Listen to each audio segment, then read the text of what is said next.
Wanaume wengi wenye changamoto ya kuvimba kwa tezi dume, wengi huwa wanakaa wamebanwa na mkojo. Hii hali ni hali ambayo inasababishwa na kwamba njia ya mkojo inakuwa imebanwa. Kwa hiyo ikitokea ukahisi kukojoa kwa wakati huo, mkojo huwa hautoki kwa wakati, na ukitoka basi unatoka kidogo na mwingine kubakia kwenye kibofu. Lakini changamoto hii imekuwa ikipelekea wanaume wengi baada ya kuwa amekojoa anajikuta baada ya masaa machache mbele nguo yake imeloa, kwa sababu kuna matone kidogo kidogo yanatoka ya mkojo bila yeye kuwa na taarifa. Sasa kama ni baba unapitia changamoto hii, Anti-Afya Imara tumekuletea suluhisho ambalo litakusaidia kutibia changamoto ya tezi dume bila kufanyiwa upasuaji.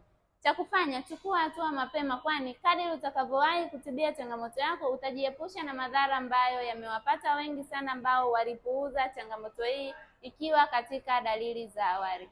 Tupigie leo, tupo tayari kukusaidia. Usisahau follow ukurasa huu, kwani utajipatia madarasa mengi sana ambayo yanaeleza kuhusu afya.